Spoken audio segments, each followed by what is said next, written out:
ನಮಸ್ಕಾರ ಎಲ್ಲರಿಗೂ, welcome back to Divya's vlogs. ಎಲ್ಲರೂ ಹೇಗಿದ್ದೀರಾ? ಎಲ್ಲರೂ ಚೆನ್ನಾಗಿದ್ದೀರಾ ಅಂತ ಭಾವಿಸ್ತಾ ಇವತ್ತಿನ ವೀಡಿಯೋನ ನಾನು ಸ್ಟಾರ್ಟ್ ಮಾಡ್ತಾ ಇದ್ದೀನಿ. ಇಲ್ಲಿ ರವಾ ಕೇಕ್ ಮಾಡೋಕ್ಕೆ ಅಂತೇಳಿ ತಯಾರು ಮಾಡ್ತಾ ಇದ್ದೀನಿ. ಫಸ್ಟ್ಗೆ ನಾನಿಲ್ಲಿ ಪ್ರೀ ಹೀಟ್ ಮಾಡೋಕ್ಕೆ ಅಂತೇಳಿ ಒಂದು ಕುಕ್ಕರಲ್ಲಿ ಒಂದು ಸಣ್ಣ ಬೌಲ್ನ ನಾನು ಬಾರ್ಲ್ ಹಾಕ್ಬಿಟ್ಟು ಅದನ್ನು ಪ್ರೀ ಹೀಟ್ ಮಾಡೋಕ್ಕಂತ ಇಡ್ತಾ ಇದ್ದೀನಿ. ಇನ್ನೊಂದು ಕಡೆ ಜಾರ್ ತೊಗೊಂಡು ಅದಕ್ಕೆ 1 ಕಪ್ ಆಗೋಷ್ಟು ನಾನಿಲ್ಲಿ ಚಿರೋಟಿ ರವೆ ತೊಗೊಂಡಿದ್ದೀನಿ. ಅದನ್ನು ಚೆನ್ನಾಗಿ ಒಂದು 2 ಸರಿ ಈ ಥರ ನಾವು ಫೈನ್ ಪೌಡರಾಗಿ ಮಾಡ್ಕೋಬೇಕು. ನೋಡಿಸ್ತೀನಿ ನೋಡಿ. ಈಗ ಇದನ್ನು ನಾವು ಸ್ವಲ್ಪ ಫೈನ್ ಪೌಡರಾಗಿ ಮಾಡ್ಕೊಳ್ಳೋಣ. ಈ ಥರ ಆಗುತ್ತೆ. ಈಗ ಇದಕ್ಕೆ ನಾನು ಒಂದು ಬಾಳೆಹಣ್ಣ ಈ ಥರ ಪೀಸಾಗಿ ಮಾಡ್ಕೊಂಡು ಇಟ್ಕೊಂಡಿದ್ದೆ, ಅದನ್ನು ಕೂಡ ಹಾಕ್ಕೊಂಡು ಈಗ ಸ್ವಲ್ಪನೇ ನಾನಿಲ್ಲಿ ಒಂದು 1/4 ಕಪ್ ಆಗೋಷ್ಟು ಮೊಸರು ಹಾಕ್ಕೋತಾ ಇದ್ದೀನಿ.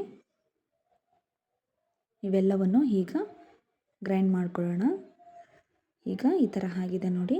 ಇದಕ್ಕೆ ಈಗ ನಾನು ತೊಗೊಂಡಿರೋ ಹಾಲಲ್ಲಿ ಅಂದರೆ 1 ಕಪ್ ಆಗೋಷ್ಟು ಹಾಲು ತೊಗೊಂಡಿದ್ದೀನಿ. ಕಾಯಿಸಿ ಆರಿಸಿರೋ ಹಾಲು ಸ್ವಲ್ಪನೇ ಹಾಕ್ಕೊಂಡು ಅದನ್ನು ಗ್ರೈಂಡ್ ಮಾಡ್ಕೊಂಡಿದ್ದ ನಂತರ ಇಲ್ಲಿ 3/4 ಕಪ್ ಆಗೋಷ್ಟು ನಾನಿಲ್ಲಿ ಆಯಿಲ್ ತೊಗೊಂಡಿದ್ದೀನಿ, ಅಂದರೆ ಎಣ್ಣೆ. ಅದನ್ನು ಕೂಡ ಹಾಕ್ಕೊಂಡು ಈ ಥರ ನಾನು ಗ್ರೈಂಡ್ ಮಾಡ್ಕೊಂಡಿದ್ದ ನಂತರ ನೋಡ್ತಾ ಇದ್ದೀನಲ್ಲ, ಈ ಥರ ಆಗಿದೆ. ಸೊ ಇನ್ನೊಂದು ಕಡೆ ಬೌಲ್ ತೊಗೊಂಡು ಅದಕ್ಕೆ ನಾನು 1 ಕಪ್ ಆಗೋಷ್ಟು ಬೆಲ್ಲ ತೊಗೊಂಡಿದ್ದೀನಿ, ಪುಡಿ ಬೆಲ್ಲನ. ಸಿಹಿ ನಿಮಗೆ ಜಾಸ್ತಿ ಬೇಕಂದರೆ 1.5 ಕಪ್ ಆಗೋಷ್ಟನ್ನು ತೊಗೋಬೋದು. ನಾನು 1 ಕಪ್ ಆಗೋಷ್ಟು ರವೆ ತೊಗೊಂಡಿದ್ದಕ್ಕೆ 1 ಕಪ್ ಆಗೋಷ್ಟು ಮಾತ್ರ ನಾನಿಲ್ಲಿ ಬೆಲ್ಲ ತೊಗೊಂಡಿದ್ದೀನಿ. ಸರಿ ಹೋಗುತ್ತೆ ಅನ್ಕೋತೀನಿ. ಈಗ ಗ್ರೈಂಡ್ ಮಾಡ್ಕೊಂಡು ಇಟ್ಕೊಂಡಿದ್ವಲ್ಲ ಅದನ್ನೆಲ್ಲ ಈಗ ಈ ಬೌಲಲ್ಲಿ ಹಾಕ್ಕೋತಾ ಇದ್ದೀನಿ ನೋಡಿ. ನೀಟಾಗಿ ಎಲ್ಲವನ್ನು ಹಾಕ್ಕೊಂಡಿದ್ದ ನಂತರ ಚೆನ್ನಾಗಿ ಇದನ್ನು ಕೂಡ ಮಿಕ್ಸ್ ಮಾಡ್ಕೋಬೇಕು.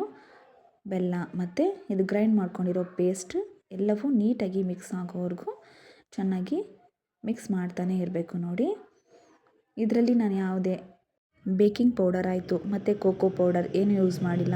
ಮನೆಯಲ್ಲಿ ನಮಗೆ ಸಾಧಾರಣವಾಗಿ ಸಿಗುವಂಥ ಇಂಗ್ರೀಡಿಯೆಂಟ್ಸಿಂದನೇ ನಾವು ಮನೆಯಲ್ಲಿ ಕೇಕ್ ಮಾಡ್ಕೋಬಹುದು ನೋಡಿ. ಈಗ ಉಳಿಸಿದ್ದೆ ಹಾಲನ್ನ ಅದನ್ನು ಸ್ವಲ್ಪವಾಗಿ ಹಾಕ್ಕೊಂಡು ಈ ಥರ ಮಿಕ್ಸ್ ಮಾಡ್ಕೋಬೇಕು. ಸ್ವಲ್ಪನೇ ನೋಡಿಕೊಂಡು ಹದ ನೋಡಿಕೊಂಡು ಮಿಕ್ಸ್ ಮಾಡ್ಕೊಂಡಿದ್ದ ನಂತರ ಇಲ್ಲಿ ಸೋಡಾ ಪುಡಿ ಮತ್ತು ಒಂದು ಚಿಟಿಕೆಯಷ್ಟು ಉಪ್ಪನ್ನ ಹಾಕ್ಕೋತಾ ಇದ್ದೀನಿ. ನಂತರ ಇಲ್ಲಿ ಒಂದು 1/4 ಕಪ್ ಆಗೋಷ್ಟು ನಾನು ರಾಗಿ ಹಿಟ್ಟನ್ನ ತೊಗೊಂಡಿದ್ದೆ, ಅದನ್ನು ಹಾಕ್ಕೋತಾ ಇದ್ದೀನಿ ನೋಡಿ. ಸ್ವಲ್ಪನೇ ಹಾಕ್ಕೊಂಡು ಇದನ್ನು ಕೂಡ ಚೆನ್ನಾಗಿ ಮಿಕ್ಸ್ ಮಾಡ್ಕೋಬೇಕು. ರಾಗಿ ಹಿಟ್ಟು ಹಾಕಬೇಕಂತಲೇ ಏನಿಲ್ಲ, ಬೇಕಾದರೆ ಗೋಧಿ ಹಿಟ್ಟು ಕೂಡ ತೊಗೋಬೋದು, ಇಲ್ಲ ಮೈದಾ ಹಿಟ್ಟು ಕೂಡ ತೊಗೋಬೋದು. ಇದು ಹೆಲ್ದಿಯಾಗಿರುತ್ತೆ ಅಂಥೇಳಿ ನಾನು ರಾಗಿ ಹಿಟ್ಟನ್ನ ತೊಗೊಂಡಿದ್ದೀನಿ. 1/4 ಕಪ್ ಆಗೋಷ್ಟು ರಾಗಿ ಹಿಟ್ಟನ್ನ ತೊಗೊಂಡಿದ್ದೆ. ಎಲ್ಲವನ್ನು ಹಾಕಿದ್ಮೇಲೆ ಈಗ ಚೆನ್ನಾಗಿ ಮಿಕ್ಸ್ ಮಾಡ್ಕೋಬೇಕಾಗಿರುತ್ತೆ. ನಿಮಗೇನಾದರೂ ಜಾಸ್ತಿ ಗಟ್ಟಿ ಆಯಿತು ಅಂತಂದರೆ ಹಾಲು ಸ್ವಲ್ಪನೇ ಹಾಕ್ಕೊಂಡು ಮಿಕ್ಸ್ ಮಾಡ್ಕೋಬೇಕು.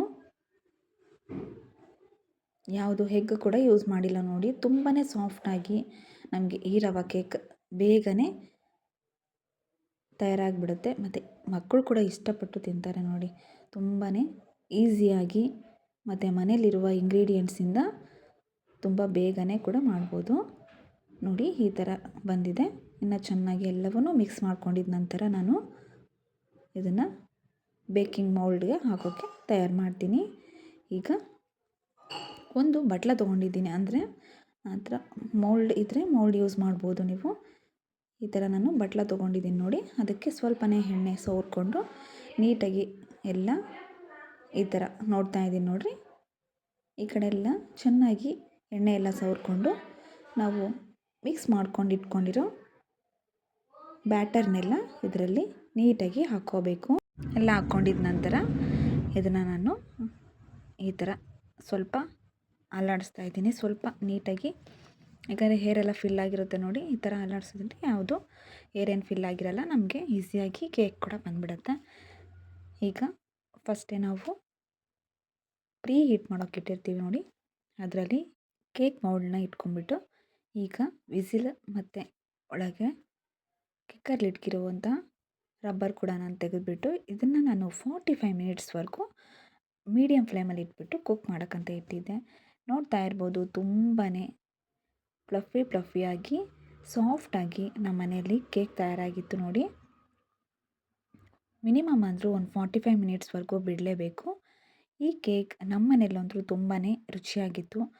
ನೀವು ಒಂದು ಸರಿ ಟ್ರೈ ಮಾಡಿ ನೋಡಿ, ನಿಮಗೆ ಕೂಡ ಇಷ್ಟ ಆಗುತ್ತೆ ಅಂತ ಭಾವಿಸ್ತಾ ಇದ್ದೀನಿ. ಇಷ್ಟ ಆದರೆ ಪ್ಲೀಸ್ ಒಂದು ಲೈಕ್ ಮಾಡಿ, ಸಬ್ಸ್ಕ್ರೈಬ್ ಮಾಡಿ, ಶೇರ್ ಮಾಡಿ, ಕಮೆಂಟ್ ಮಾಡಿ ಅಂತ ಹೇಳ್ತಾ ಇವತ್ತಿನ ವಿಡಿಯೋನ ನಾನಿಲ್ಲಿ ಸ್ಟಾಪ್ ಮಾಡ್ತಾ ಇದ್ದೀನಿ. ನೋಡ್ತಾ ಇರ್ಬೋದಲ್ವಾ ಎಷ್ಟೋ ಚೆನ್ನಾಗಿದೆ ನೋಡಿ ಈ ಕೇಕ್. ನಿಮ್ಮನೇಲಿ ಕೂಡ ಟ್ರೈ ಮಾಡಿ. Thank you for watching my channel everyone.